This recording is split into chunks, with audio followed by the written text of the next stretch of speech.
तो ancient history हम कर रहे थे। एंशियंट हिस्ट्री के सारे टॉपिक्स, इंडस वैली सिविलाइजेशन वगैरह, वैदिक एज वगैरह, महाजनपद्स वगैरह सब कुछ बुद्धिज़्म जैनिज़्म कवर हो चुका है। और एक टॉपिक मैंने 1-2 मिनट में ही करवा रखा है, प्लेलिस्ट आप चेक कर सकते हैं, एंशियंट हिस्ट्री के नाम से ही है। और इससे पहले वाली वीडियो में मैंने मगध एम्पायर कराया था, क्योंकि ऑब्वियसली 1 मिनट में तो कैसे ही कवर करवाऊँ मैं उसको, तो 15-16 मिनट की वीडियो बनाई थी। उसमें मैंने आपको हर्यंका डायनेस्टी, मगध एम्पायर का introduction and Shishunaga dynasty, Nanda dynasty, foreign invasions, Alexander का इन्वेजन सब कुछ करवा रखा है। उसके बाद जब नंदा डायनेस्टी के बाद मौर्यन एम्पायर आता है, उसके बारे में बेसिकली हम देखेंगे इस वीडियो में, ठीक है। अब पहले मौर्यन एम्पायर में रूलर्स को पढ़ने से पहले कुछ बेसिक बता देती हूँ कि जो मौर्यन एम्पायर है बेसिकली उसकी वजह से एक न्यू एरा आ गया था इंडियन हिस्ट्री में। पहली बार पॉलिटिकल यूनिटी जो है वो इंडिया में अचीव होने लग रही थी। अगर आपने वो मगध एम्पायर वाली वीडियो देख रखी होगी तो आपको समझ में आ गया होगा पॉलिटिकल यूनिटी की बात मैं क्यों कर रही हूँ, तो पहले वो देख लेना, ठीक है। लिटरेरी सोर्सेज जो हैं मौर्यन एम्पायर से रिलेटेड वो देखते हैं ज़रा। तो एक अर्थशास्त्र थी कौटिल्य की, तो इसके अंदर जो है मौर्यन एम्पायर के बारे में बहुत सारी चीज़ें बताई गई है। It is the most important literary source for the history of Mauryans. Sanskrit में लिखा गया है। किसने लिखा था? कौटिल्य ने। इनको विष्णुगुप्त या चाणक्य भी बोलते हैं, जो कि चंद्रगुप्त मौर्य के प्राइम मिनिस्टर थे। चंद्रगुप्त मौर्य कौन है? एक मौर्यन एम्पायर के एक राजा थे, ठीक है। इसकी जो मैन्यूस्क्रिप्ट है पहली बार डिस्कवर करी थी आर श्यामा शास्त्री ने 1904 ने। किसकी मैन्यूस्क्रिप्ट? अर्थशास्त्र की, ठीक है। इसमें 15 पार्ट्स हैं, 180 चैप्टर्स हैं, और अगर इसको हम देखें तो 3 सेक्शंस में इसको हम डिवाइड करके पढ़ सकते हैं। किंग और डिपार्टमेंट्स के बारे में इसमें लिखा हुआ है, क्रिमिनल और सिविल लॉज के बारे में इसमें लिखा हुआ है, और डिप्लोमेसी एंड वॉर के बारे में इसमें लिखा हुआ है। फिर second literary source. Literary source क्या होते हैं? जो लिखित सोर्सेज हैं, ठीक है। फिर है आपकी मेगास्थनीज की इंडिका। तो जो ये बुक है it has survived only in fragments, ठीक है। पूरी तरह से हमें बुक नहीं मिली है। मेगास्थनीज कौन थे? He was Greek ambassador in court of Chandragupta Maurya. एक संस्कृत में हमें ड्रामा भी मिला है जो कि गुप्ता पीरियड के टाइम पे लिखा गया था। अब देखो मौर्यन एम्पायर के बाद पोस्ट मौर्यन एम्पायर हम पढ़ते हैं कि पोस्ट मौर्यन रूलर्स कौन थे। जब मौर्यन एम्पायर ख़त्म हो गया था उसके बाद क्या हुआ था, उसके बाद हम एक गुप्ता एम्पायर पढ़ते हैं। तो गुप्ता पीरियड के टाइम पे बेसिकली एक विशाखा दत्ता की एक बुक थी, एक ड्रामा है बेसिकली संस्कृत में, मुद्रा राक्षसा, ठीक है। लिखी गई थी ये गुप्ता पीरियड के टाइम पे, बट लिखा था इसने किसके बारे में? मौर्यन एम्पायर के बारे में, कि चंद्रगुप्त मौर्य ने कैसे नंदा डायनेस्टी को खत्म किया विद हेल्प ऑफ कौटिल्य, वो इसमें मेंशन्ड है। अब मैं बता चुकी हूँ कि मौर्यन एम्पायर में एक डायनेस्टी थी नंदा डायनेस्टी। उसका लास्ट रूलर कौन था मेरे को कमेंट से बता देना। पिछली वीडियो में कवर हो चुका है ये सब कुछ। उसको ओवरथ्रो करा था चंद्रगुप्त मौर्य ने, और वहाँ से फिर मौर्यन डायनेस्टी जो है वो इस्टेब्लिश हुई थी, ठीक है। इंडिका अगर देखो तो मेगास्थनीज ने लिखी थी। मेगास्थनीज ग्रीक एम्बेसडर थे in the court of Chandragupta Maurya. और मेगास्थनीज जो है उसने मिलिट्री ऑर्गेनाइजेशन के बारे में लिखा है, मौर्यंस के एडमिनिस्ट्रेशन के बारे में लिखा है, ठीक है। अपार्ट फ्रॉम दैट कुछ बुद्धिस्ट लिटरेचर भी हैं जो कि मौर्यन एम्पायर के बारे में बताती है, जैसे कि अशोक वंदना और दिव्य वंदना। तो ये इन्फॉर्मेशन देती है बिंदुसार के बारे में, अशोकाज एक्सपेडिशन जो तक्षशिला में हुए थे उसकी इन्फॉर्मेशन देती है। फिर दीपवंसा और महावंसा श्रीलंका के क्रॉनिकल्स हैं, बहुत फेमस नाम है ये, ठीक है। अशोका का जो रोल है इन स्प्रेडिंग बुद्धिज्म इन श्रीलंका, वो सब कुछ बताती है ये। फिर नेक्स्ट जो बुक है आपकी वो है, देखो नेक्स्ट, सीता वरावली चरिता, ठीक है। तो ये बेसिकली बायोग्राफी है चाणक्य की। इसको हम ये भी बोलते हैं, एक ही बात है, प्रतिष्ठा प्रवान ऑफ हेमाचंद्रा, ठीक है। इसके अंदर मेंशन्ड है Chandragupta conversion to Jainism. Chandragupta ने कैसे जैनिज्म में कन्वर्ट किया था। अच्छा, चंद्रगुप्त की वजह से ही कैसे जैनिज्म जो है वो ब्रेक डाउन हो गया था आपके 2 सेक्ट्स में, दिगंबर और श्वेतांबर। 2 मिनट की वीडियो है, चैनल पे चेक कर लेना, मैंने बता रखा है कि कैसे जैनिज्म जो है वो 2 सेक्ट्स में डिवाइड हो गया था, आपका श्वेतांबर और दिगंबर, ठीक है। Apart from that there were some accounts of Diodorus, Pliny और जस्टिन और प्लूटार्च। तो प्लूटार्च जो है उसने चंद्रगुप्त मौर्य को एंडोकॉटस बोला है, एंड्रोकॉटस। जस्टिन जो है उसने चंद्रगुप्त मौर्य को सेंड्रोकॉटस बोला है, ये ध्यान रखना, ठीक है। फिर पुरानास की अगर बात करें उसमें भी मेंशन्ड है, जो क्रोनोलॉजी और जो मॉडर्न किंग्स की जो लिस्ट है वो पुरानास में भी मेंशन है, ठीक है। तो ये लिटरेरी सोर्सेज थे। इसके अलावा कुछ आर्कियोलॉजिकल सोर्सेज भी हमें मिले हैं, जैसे कि मटेरियल रिमेन्स और ruins used to construct the human history, right. ये आर्कियोलॉजिकल सोर्सेज होते हैं, जो हमें लिखित चीज़ें नहीं है, जो मटेरियल चीज़ें मिलती हैं कि इंस्क्रिप्शंस मिल रहे हैं, एडिक्ट्स मिल रहे हैं। तो अशोका के मिले हैं। पहली बार किसने डेसिफर करे थे? वो जेम्स प्रिंसिप ने 1837 में। डेसिफर का मतलब इन पे कुछ लिखा हुआ है, पिलर्स पे या रॉक्स पे, तो उस क्या लिखा हुआ है वो पढ़ना समझना पहली बार किसने किया था? जेम्स प्रिंसिप ने। पाली लैंग्वेज और प्राकृत लैंग्वेज में लिखे गए थे अशोका के रॉक एडिक्ट्स और इंस्क्रिप्शंस। 3 स्क्रिप्ट बेसिकली यूज़ करी गई हैं। खरोष्टी नॉर्थ वेस्ट रीजन में, ग्रीक इन अरामिक वेस्ट रीजन में और ब्रह्मी ईस्ट रीजन में। बहुत इंपॉर्टेंट है ये स्क्रिप्ट्स याद रखना, ठीक है। उसके बाद अगर हम बात करें तो कुछ कॉपर प्लेट इंस्क्रिप्शंस भी थी जो कि चंद्रगुप्त मौर्य ने इशू करी थी। महास्थान और शौहगुरु, ठीक है। फिर ऑरिजिन ऑफ मौर्यास देखते हैं। तो डिफरेंट जगह पर ओरिजिन ऑफ मौर्यास अलग अलग बताया गया है। जैसे कि जो आपका मुद्रा राक्षसा है वो कहते हैं कि ये लो क्लैन के थे, कुलहीना या वरिशाल, ठीक है। बुद्धिस्ट ट्रेडिशंस बताते हैं कि जो चंद्रगुप्त मौर्य है वो क्षत्रिय क्लैन के थे, ठीक है। और बेसिकली इनको मौर्यास इसलिए बोलता है क्योंकि जो इनका रिलीजन वगैरह है it was full of peacocks, जो इनका रीजन है it was full of peacocks and all, ठीक है। तो उसकी वजह से मौर्य इनका नाम पड़ गया था। पुरानास की अगर बात करें तो वो कहते हैं मौर्य क्लैन के थे, लो कास्ट के थे। जूनागढ़ रॉक इंस्क्रिप्शन बहुत इंपॉर्टेंट है। रुद्रदमन ने भी इसमें अपनी लाइन्स ऐड करी हैं, इसको डिटेल में बता रखा है मैंने, ठीक है। ये कहता है कि भाई वैश्य ओरिजिन के थे, ठीक है। वेरियस एडिक्ट्स अगर देखें हम मॉडर्न एज के तो भाई कुछ तो रॉक एडिक्ट्स थे। तो रॉक एडिक्ट्स की बात करें तो 14 मेजर रॉक एडिक्ट्स थे, ठीक है। कुछ माइनर रॉक एडिक्ट्स भी थे। कलिंग में भी हमें कुछ एडिक्ट्स जो हैं वो मिले हैं। जो 14 मेजर रॉक एडिक्ट्स हैं वो बेसिकली अशोका की जो प्रिंसिपल है गवर्नमेंट की और पॉलिसी ऑफ धामा उसके बारे में बताते हैं। और कहाँ कहाँ मिले हैं उसकी लोकेशंस आप देख सकते हैं, ठीक है। फिर 2 separate Kalinga edicts, Kalinga war से रिलेटेड है ये। New system of administration after war, ये सब कुछ इन एडिक्ट्स में लिखा हुआ है। अशोका की जो पॉलिसी थी कि all men are my children, Dhauli उन्होंने बोला था उनको, वो चीज़ ये मेंशन है। लोकेशन आप चेक कर सकते हो, ओडिशा में मिले हैं, कलिंग ओडिशा में ही है ये, इन 2 जगह पे मिले हैं, ठीक है। माइनर रॉक एडिक्ट्स की बात करें तो पर्सनल हिस्ट्री बताते हैं अशोका की, धम्मा की समरी बताते हैं उनकी, ठीक है। साउथ और सेंट्रल पार्ट्स ऑफ एम्पायर में ये मिले हैं। Apart from rock addicts pillar addicts भी हमें मिले हैं, 7 पिलर एडिक्ट्स मिले हैं, ठीक है। बेसिकली जो रॉक एडिक्ट्स में अपेंडिक्स थे, यानी कि जो रॉक एडिक्ट्स में कंटेंट रह गया तो कहीं ना कहीं उसको पिलर एडिक्ट्स में मेंशन कर दिया गया था, ठीक है। दिल्ली में मिले हैं ये 2 जगह पे। रामपुरवा, लौरिया, इलाहाबाद, ये बेसिकली लोकेशंस हैं जहाँ पर आपको पिलर एडिक्ट्स मिले हैं। उसके अलावा हमें और भी एडिक्ट्स मिले हैं जैसे कि क्वीन एडिक्ट, बाबरू एडिक्ट, ठीक है। रुमनी देवी पिल्लर, ये बहुत इंपॉर्टेंट है, ये ध्यान रखना, रुमनी देवी पिल्लर। और 3 बरबरा, ठीक है। क्या क्या इनमें बताया गया है वो यहाँ पे मेंशन्ड है, और किस जगह मिले हैं वो यहाँ पे मेंशन्ड है।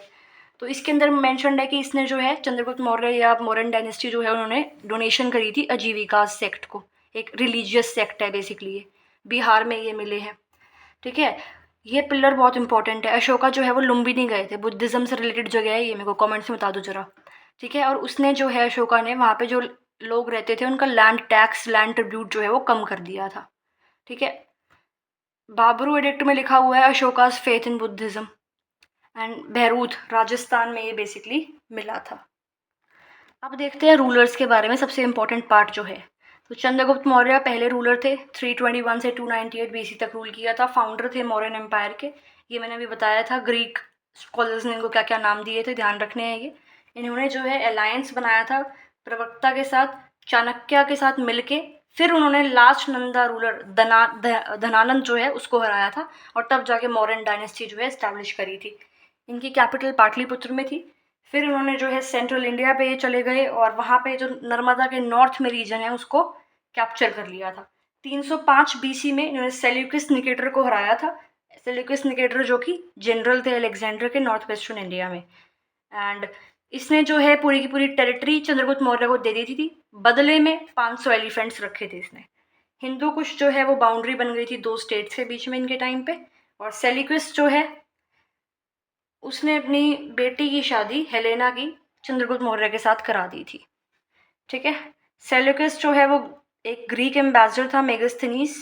सेल्यूकस का एक ग्रीक एम्बेसडर था मेगास्थनीस, जो चंद्रगुप्त मौर्य के टाइम पे ही आया था। मेगास्थनीस की बुक कौन सी है? इंडिका, ठीक है। फिर चंद्रगुप्त मौर्य ने जो है जैनिज्म अपना लिया था क्योंकि यहाँ पे फेमाइन आ गई थी इस एरिया में, हुआ क्या था कि इनकी कैपिटल थी पाटलिपुत्र में, और जो सेलेकस निकेटर के साथ लड़ाई लड़ी गई थी ये इनकी थी अफगानिस्तान में। तो ये पाटलिपुत्र से अफगानिस्तान गए थे लड़ाई वगैरह करने के लिए, तो इनके सारे रिसोर्सेज जो हैं वो वहाँ पे लग गए थे। तो इसकी वजह से इस रीजन में फेमाइन आ गई थी। इन्होंने फिर जैनिज़्म अडॉप्ट कर लिया कि भाई जैनिज़्म में थोड़ा ऐसा स्ट्रिक्ट रूल्स हैं, तो खाना लोग कम खाएंगे, तो फेमाइन की कंडीशन, जो रिसोर्स प्रेशर है वो थोड़ा सा पाटलिपुत्र पे कम होगा। बट ऐसा कुछ नहीं हो पाया। फिर बाद में ये जो है भद्रबाहु के साथ साउथ में चले गए। श्रवणबेलगोला कर्नाटका में जगह है, चंद्रगिरी हिल्स पे, ठीक है, वहाँ चले गए और वहाँ पे स्टारवेशन से इनकी डेथ हो गई। फिर भद्रबाहु जो है वो वापस से आते हैं पाटलिपुत्र, स्थूल बाहु वहाँ पे होते हैं। फिर वो सारी कहानी है कि जैनिज्म जो है वो 2 सेक्ट्स में डिवाइड हो गया था। तो 2 मिनट के अंदर वो मैं आपको करा रखी है, वो वीडियो आप अलग से देख लेना एक बार, ठीक है। चंद्रगुप्त मौर्य जो है he was the first Indian ruler to unite the whole north India, and also इनके टाइम पे ट्रेड एग्रीकल्चर काफ़ी फ्लरिश कर रहा था। सैनिटेशन मेजर्स जो है इन्होंने लिए थे, ठीक है। फिर हम पढ़ते हैं नेक्स्ट रूलर जो कि है बिंदुसार। बिंदुसार चंद्रगुप्त मौर्य का जो है बेटा है। 298 बीसी से 273 बीसी के टाइम पे इसका रूल था। और ग्रीक्स ने इसको क्या बुलाया है, अमित्रा घाटा या अमित्रोचेतिस, प्रोनाउंसिएशन चेक कर लेना एक बार, ठीक है। इसका मतलब होता है slayer of the enemies. Chinese text में इनको विंदुपाला बोला गया है, जैन टेक्स्ट में सिंहासेना बोला गया है, और भद्रसारा बोला गया है यावू पुराण में, ठीक है। इन्होंने जो है डेक्कन तक कॉन्कर कर लिया था, मैसूर रीजन तक हिस्सा जो है इंडिया का वो कहाँ जोड़ लिया था, मौर्यन एम्पायर में जोड़ लिया था, मौर्यन टेरिटरी में जोड़ लिया था। तारानाथ जो है एक बुद्धिस्ट मॉन्क है। इन्होंने बोला था कि भाई बिंदुसार ने जो है, जो ये आपकी डेक्कन वाला रीजन है ना, ये लैंड बिटवीन 2 सीट्स इंडिया में, जो ये वाला रीजन है नीचे की तरफ साउथ की तरफ, लैंड बिटवीन 2 सीट्स, इसको इसकी 16 स्टेट्स जो है कॉन्कर कर ली थी। तारानाथ ने ये बोला है। तारानाथ कौन है, एक बुद्धिस्ट मॉन्क है। उसके अलावा इस चीज़ का एविडेंस, इस सेम चीज़ का एविडेंस संगम तमिल लिटरेचर में भी हमें मिलता है, जो बोलता है कि भाई हाँ मॉडर्न इन्वेजन जो है वो फार साउथ तक आया था, ठीक है। प्लिनी इन्होंने मेंशन करा है कि पोटोलेनी फिलाडेल्फिस, प्रोनाउंसिएशन चेक कर लेना यार, इजिप्ट के राजा हैं ये। इन्होंने अपने एम्बेसडर को भेजा था बिंदुसार के कोर्ट में, और एम्बेसडर का नाम था डियोन स्यूस, ठीक है। बिंदुसार जो है उन्होंने, उसके अलावा जो है सीरिया जो किंग है उसने भी बिंदुसार के टाइम पे एक एम्बेसडर भेजा था, और उसका नाम था, देखो, डेमाचुस, और सीरिया के किंग का नाम था एंटीनियोचुस वन। कहने का मतलब है कि इजिप्ट और सीरिया से एम्बेसडर जो है बिंदुसार के टाइम पे आए थे, ठीक है।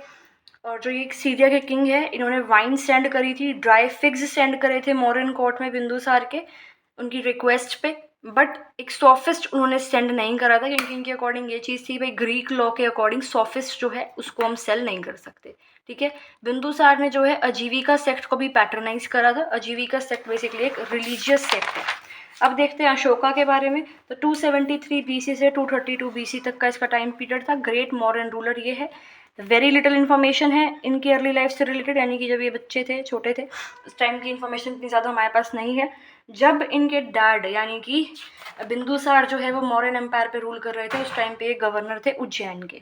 इंटरवल 4 साल, Ashoka accession to the throne 273 BC, यानी कि 4 साल के बाद इनका एक्चुअल कोरोनेशन हुआ था, यानी कि 273 बीसी के टाइम पे ये थ्रोन पर बैठ गए थे। और जो एक्चुअल कोरोनेशन है, जो वो राज्याभिषेक वगैरह होता है, वो 4 साल बाद हुआ था, ठीक है। जो इनके श्रीलंका में क्रॉनिकल्स हैं, दीपवंसा और महावंसा, वो इनके बारे में बताते हैं। मैंने अभी बताया आपको, सिलियन यानी कि श्रीलंका है, ठीक है। वो बताते हैं कि अशोक जो है उसने कैप्चर कर लिया था power after killing his 99 brothers, ठीक है। वॉर ऑफ सक्सेशन 4 साल के लिए चली थी ये। यंगेस्ट सन को नहीं मारा था, तीसरा। तारनाथ ऑफ तिब्बत कहता है कि भाई 99 ब्रदर्स को नहीं मारा था, सिर्फ 6 ऑफ हिज ब्रदर्स को मारा था इन्होंने, और फिर राजगद्दी पे ये बैठे थे। इनके एम्पायर का एक्सटेंट देखें तो नेपाल तक था। इनका रूल जो है it was extended to whole of the subcontinent except extreme south. Ashoka के जो इंस्क्रिप्शन है बॉर्डर स्टेट्स बताते हैं कि भाई ये वाले जो रीजन्स है उनको कैप्चर नहीं कर पाया था, चोलास, पांड्यास, सत्यापुत्रास और केरला पुत्रास, ठीक है। रत्ना Rajatarangini basically Kashmir was a part of Mauryan empire. ये बताते हैं कि भाई कश्मीर जो है it was a part of Mauryan empire. Basically ये क्रॉनिकल है कश्मीर की, तो इसके अंदर बेसिकली लिखा है, ये बताती है कि भाई कश्मीर जो है वो मौर्यन एम्पायर का पार्ट था, ठीक है। अच्छा, एक चीज़ रह गई, सोफिस्ट का मतलब आई गेस मैंने नहीं बताया है ना। सोफिस्ट बेसिकली एक फिलोसोफर होता है, एक टीचर होता है। कलिंग वॉर हुई थी अशोका के टाइम पे, क्यों हुई थी, कहाँ हुई थी, इतना प्रॉपर डिटेल नहीं पता है। हाँ, बट ओडिशा वाले रीजन के आसपास हुई थी, ठीक है। जब इनका 9th ईयर था रूल का अशोका का, तब ये हुई थी 261 BC में। ये ध्यान रखना, 261 BC में हुई थी। वहाँ पे देखते हैं कि भाई सब लोग जो है, इतनी सारी डेथ वहाँ पे हो रही है इस वॉर की वजह से। एंड थोड़ा सा सैड हो गए थे कि people have to lose their loved ones during war. तो उसकी वजह से इन्होंने जो है बेरी घोषा की इनकी फ़िलॉसफ़ी थी, पहले पॉलिसी थी फिज़िकल कॉन्टेक्स्ट की, कि बेसिकली लड़ाई वगैरह करनी है, वॉर वगैरह करनी है, फिर अपने कब्ज़े में लैंड को लेके आना है। इससे इन्होंने कन्वर्ट कर दिया था धामा घोषा में, कल्चरल कॉन्क्वेस्ट, कि पीसफुल बातें करके जो है चीज़ें हमें करनी है, ठीक है। फिर इन्होंने जो है बुद्धिज़्म को अपना लिया था, ध्यान रखना। चंद्रगुप्त मौर्य ने जैनिज़्म को अपनाया था, इन्होंने बुद्धिज़्म को अपनाया था अंडर उपागुप्त, ठीक है। उपागुप्त के अंडर इन्होंने जो है बुद्धिज़्म को अपना लिया था। इन्होंने अपनी बेटी को और अपने बेटे को, बेटे का नाम महेंद्र और बेटी का नाम संघमित्रा, उनको सिलियॉन श्रीलंका भेज दिया था एज बुद्धिस्ट मिशनरीज, एक पीपल ट्री की सैपलिंग के साथ, कि जाके बुद्धिज़्म का प्रचार करो, ठीक है।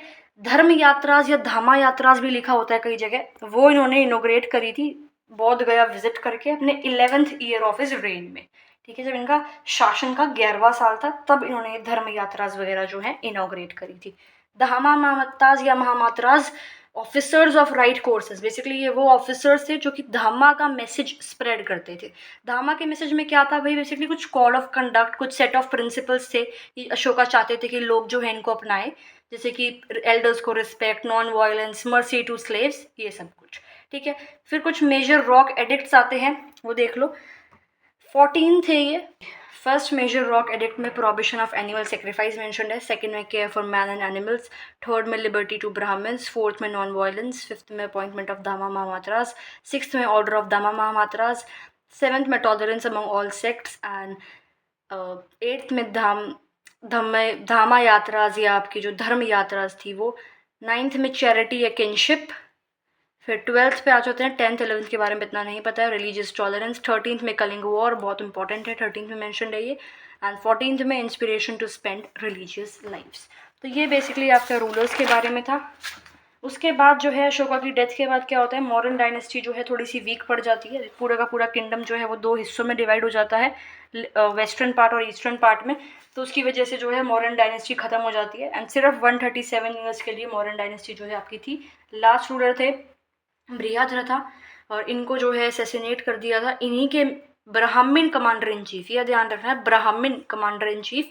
184 BC में इनका असैसिनेशन कर दिया था पुष्यमित्रा शुंगा ने, और इन्होंने फिर शुंगा डायनेस्टी जो है एस्टैब्लिश कर दी थी। शुंगा डायनेस्टी के बारे में हम आगे पढ़ेंगे, उससे पहले हम देख लेते हैं मॉडर्न एडमिनिस्ट्रेशन। तो बेसिकली सेंट्रलाइज्ड था ये, सेंट्रलाइज्ड अगर हम देखें, सेंट्रलाइजेशन थी, किंग पे सारी पावर थी। मंत्री परिषद इसको जो है आपका बेसिकली क्या करते थे, असिस्ट करते थे। देखो मॉडर्न टाइम पे कौन थे, चाणक्य थे, चाणक्य एक ब्राह्मण थे, ऑब्वियस सी बात है। तो जो ब्राह्मणिकल डायनेस्टीज जो बेसिकली हैं, वहाँ पे चाणक्य का जो एडमिनिस्ट्रेशन का पैटर्न था वो हर जगह फॉलो होता था। तो जो भी आपको अगर डायनेस्टी मिल जाए कि भाई ब्राह्मणिकल डायनेस्टी है, उसमें बेसिकली इसी तरीके का आपका एडमिनिस्ट्रेशन का सिस्टम होता है, ठीक है। युवराज यहाँ पे होते थे क्राउन प्रिंस, गोपा पुरोहित चीफ प्रीस्ट, सेनापति commander in chief of army. Provincial administration देखिए भाई, प्रोविंसेस में जो मॉडर्न एम्पायर बटा हुआ था, तो 5 प्रोविंसेस में बटा हुआ था वो। उत्तर पथ नॉर्थ में कैपिटल तक्षशिला थी, अवंती पथ वेस्ट में उज्जैन थी कैपिटल, और प्राच्य पथ ईस्ट में कलिंग इसकी कैपिटल थी, दक्षिण पथ साउथ में स्वर्णागिरी, सेंट्रल प्रोविंस पाटलिपुत्रा। देखो ये एंशिएंट हिस्ट्री कंप्लीट करने के बाद जो मैंने करवा रखी है, उसके बाद एनसीईआरटी पे जाना। 6th की एनसीईआरटी, जैसे जो basic NCERT, R S Sharma की बात नहीं कर रही मैं, जो वैसे एनसीईआरटी है उस पर अगर आप जाओगे 6th क्लास की, तो वो एक एज अ रिविजन हो जाएंगी एंशिएंट हिस्ट्री की, ठीक है। जो उसमें एनसीईआरटी में चीज़ें रह गई, मतलब एनसीईआरटी में चीज़ें हैं और यहाँ पर रह गई हैं, वो वहाँ पे कवर्ड है। वैसे कुछ रह नहीं गया है, बट स्टिल मैं आपको बोलूँगी कि एक बार इसके बाद 6th क्लास की एनसीईआरटी वाली वीडियोस देख लेना, मैंने डाल रखी है हिस्ट्री की। 6th में एंशिएंट हिस्ट्री के बारे में ही बता रखा है 6th की एनसीईआरटी से। आर्ट एंड आर्किटेक्चर अगर देखें तो आनंद जो है, आनंद कुमार स्वामी, इन्होंने जो है आर्ट को 2 ग्रुप्स में क्लासिफाई करा था मौर्यन के टाइम पे जो आर्ट्स थी, पॉपुलर फोक आर्ट या आपका रॉयल कोर्ट आर्ट। तो royal court art basically Chandragupta Maurya का रॉयल पैलेस में मिली है, ठीक है, पटना में मिली है। फाहियान जो है, फाहेन जो बेसिकली हम बात करें तो चाइना से एक ट्रेवलर आया था, इसने इस आर्ट को बोला है क्रिएशन ऑफ गॉड। फिर पॉपुलर फोक आर्ट जो है, वहाँ पे स्कल्पचर्स हैं यक्ष और यक्षिणी के। यक्ष के मथुरा में मिले हैं और यक्षिणी के एमपी विदिशा और पटना दीदारगंज में मिले हैं, ठीक है। स्तूपास हमें मिले हैं। स्तूपास क्या होते हैं?